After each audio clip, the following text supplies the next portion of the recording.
Hello world, and welcome to the Common Sense Man's News and Talk Show here on this thirsty Thursday, November 15th, 2018.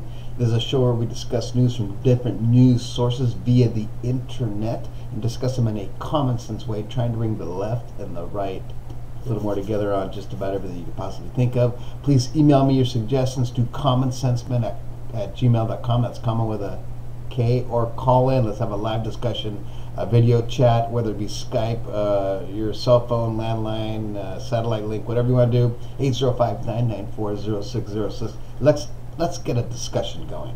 Okay, so topping the news today from Fox, we're going to go through the whole shebang, and Fox is, everybody's on a different page today again, which is, that's good. On Fox it says mic drop with a question mark, and it has, I believe, this is this Avenatti guy in front of the White House talking, but it's obviously photoshopped. It says domestic violence charge could finally force left to end love affair with Avenatti. Michael Avenatti's rise and fall from media darling and potential 220 candidate to domestic violence arrest. He's being accused of domestic violence, is out on $50,000 bail. So there you go. See what you think about that. Of course, that's the top news there. Just like every pretty much news station, so whatever news station you're watching, that's what you're going to be fed, and that's what you're going to be brainwashed in. Did I say brainwashed? Yes, I did. Going over to C to the NN, my little caption, Trump is in a funk. For Trump, there's no easy way out of this funk. According to CNN, the president is angry about midterm losses, and the Mueller probe hangs like a cloud over the White House.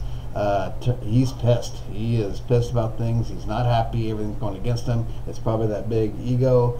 I don't know what to say about it, really. Just get your head out of your ass and become a leader, and then things may change in your way. You never know. Being a prick always isn't the answer. It's not always the answer. I mean, in certain situations, being a president, you have to be a prick, probably, but you don't have to be a prick to your own people. Moving over to CNBC, here's a good one. Here's a props to Trump. Duped, tricked, and snookered. Oil analysts say Trump fooled Saudis into taking crude oil prices down. Yes, he did, because they have dropped and recently, and so they're thanking that to they're pinning that on Mr. Trump. So there you go. He snookered them because they are our biggest allies, even though they are a crooked country. I don't know if you ever see a documentary on them, but that's a bad. I mean, public, chopping off of heads and stuff right there. It's a really bad country, and it's probably why we didn't put a whole lot of pressure on them, or still haven't put a lot of pressure about the murder there in Turkey, because they're such allies. And it's not just Trump; it's every president. It's just one of those things that's probably unwritten when you sign up to be president. Hey, you need to take care of these homies. Move on over USA Today. Oh, here's a good one from Trump. Trump accuses voters of wearing disguises in latest conspiracy theory for voting. There you go. He's accusing people of dressing up in disguises to vote twice. Wow. That is serious shit. I love it. What do you think about that? Comment on that one, somebody. Here we go, BBC. Some of this stuff I'm not really as familiar with because it's foreign stuff. Brexit latest. May under pressure after minister resigns. So talking about the UK. Theresa May defends her EU deal in the Commons after 2 cabinet ministers and 2 junior ministers resigned in protest. So if you're interested in that, I'm just not sure. I'm not very knowledgeable about that. Of course, MSNBC, another thing about Trump slaps Mueller probe in Thursday's tweets.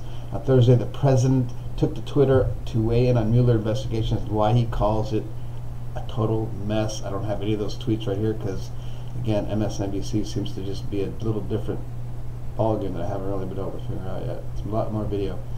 Moving on to ESPN, nothing really happening in news except for LeBron James eclipses Wilt Chamberlain. Now he's 5th on the all-time scoring list. There you go. On this date, November 15th, 1970, Paul Brown defeats former team.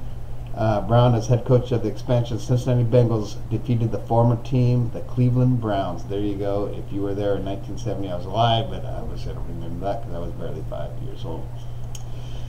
T to the M to the Z, Danielle Bregala attacks Iggy Azalea. Haha, you're all wet, bitch. That's what she said at a party. Bobby's Bahad Babas?